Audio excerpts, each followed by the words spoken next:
Greetings, YouTube. This is Yvette, and welcome to my channel where we are talking about fasting, about spiritual strength, about being more than conquerors, victorious, fasting for ministry, you name it, anything Jesus. Today is day number, we finished day number 7 of our fast, so we've completed an entire week. So, pat yourself on the back, those of you guys who are still hanging strong. So I'm ready for the second round. So, for those of you who know anything about the keto diet, where your body starts burning fat for food instead of carbohydrates that you feed it, something that I noticed, because I know on the web you can research all this stuff. Somebody put out a video that said the fastest way to get into ketosis is to fast for 24 hours. I will tell you that is not the case, because I have keto test strips, and after 24 hours I was not in ketosis. I was partially there, but to reach full keto you need to be fasting, dry fasting for 48 hours. At 48 hours I was in full ketosis when I did my test strips. After this first week I lost 9.5 pounds. So between day 1 and day 2 it was 3 pounds, and it was basically because I was cleaning myself out. So the first 3 pounds was just really nothing but just waste that was in my intestinal tract. This first week, I'm going to say that I probably lost a lot of water weight. Probably a lot of water weight. Week number 2, we're going to see how that goes. And so I'm not tracking my weight every day, but definitely week by week, I want to see what's happening with this. At the same time, I am noticing that, remember, I think I told you guys that I have fibroids. I was diagnosed with fibroids. They're considerably smaller. Now, one of the things that happened when I was doing my dry fast a couple of weeks ago, I did a 5-day dry fast. Remember, I tried it for 2.5 days, could not make it to 3, had to hydrate, tried it again a second time, 2.5 days, had to hydrate. And then the third time I did it, I made it a full 5 days. So over this time period, it was probably a 9-day fast. One of the things that, what was I going to tell you about that? Hydrating. During that 5-day period, even though it was not my cycle time, it kicked me into a menstrual cycle.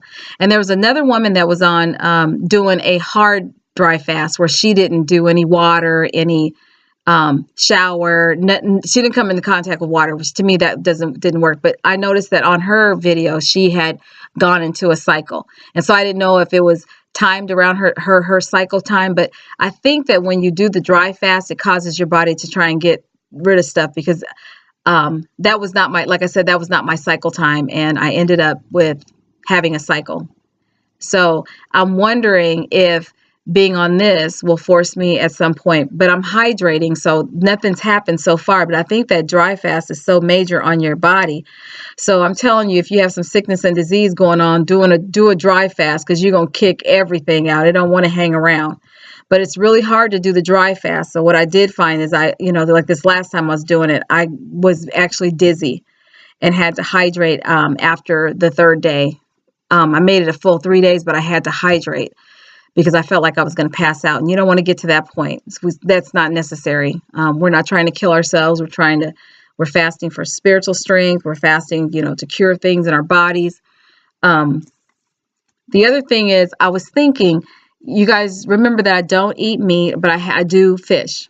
I can't eat fish very long, because what happens if I have too much fish is it literally gives me hot flashes. And when I came back from Thailand last year, I was so stoked on Thai food and eating fish, because I don't eat too much meat, but they had fresh, seafood. So I was so pumped on fish. I ate fish for a straight month. And towards the end of January, because I came back the beginning of December. So all of December I had fish almost every day. I couldn't get enough fish. January, about the second week of January, I had hot flashes. I was like, where did this, it wasn't even a question of where it came from. I knew it was because I added the fish in my diet. So when I backed off the fish, took about 2-3 weeks, hot flashes went away. So I recently had the smoked salmon that I had bought for Thanksgiving. And man, I was kicking on that smoked fish, because I had it when I was on my sabbatical just before Thanksgiving, and then brought some back, or went back to the beach and got some more. Let's put it that way. I actually took another trip. And I was eating it. Hot flashes again. Now, since I have backed off fish and I've been fasting, no hot flashes. So about the first 2 weeks after I came back from the beach, hot flashes. Right after Thanksgiving, hot flashes. It's been about a week that it went away. So animal will cause you to do that. But one of the things I kind of decided is I think I'm going to start eating chicken. And the reason I'm going to eat chicken is because Dr. Daniels was saying that when you eat these meat substitutes, they're really a bunch of processed items that are not good for your bodies. And so my daughter and I were kind of looking at the ingredients, and yes, it's full of a bunch of stuff. And for me, somebody who's not keen on processed foods, and here I am trying to have a meat substitute, it seems like to me to have the meat is less damaging. So my reason for being vegan had nothing to do with because I'm an animal lover, because really I had a dog, but I can't see myself having another one. Not at all. I'm not a pet person.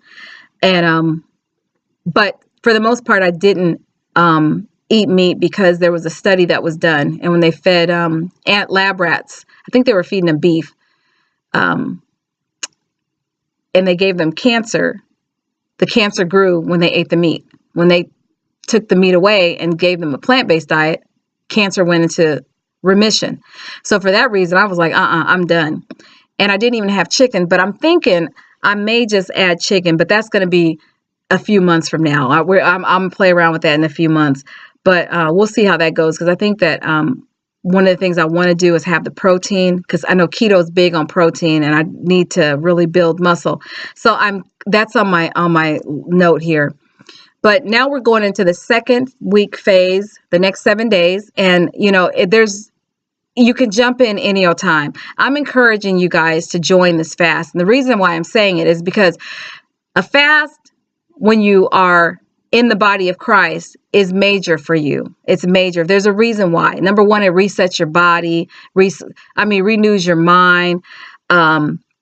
It cleans you out. It causes you, if you have sickness and disease, I'm telling you, it resets it. Because I tested my blood pressure. Now, on the days that I hydrate, I have my cayenne pepper. I tested my high blood pressure because I have a monitor here, and it tested in the normal range. It was still a little high, but it said it was normal range. And so I'm amazed. So this time around, I'm not going to cut my fast short because something's coming up or somebody's coming to town. I'll hang out with family and drink my juice, but I'm not going to stop the fast. Not at all.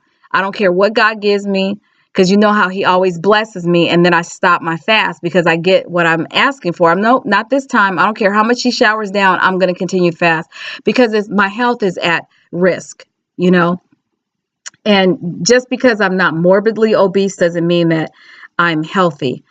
I have some healthcare issues that if I would just lose I get a lot of upper body weight. Just lose that. And you can do that with a fast. And I'm going to fast for my health.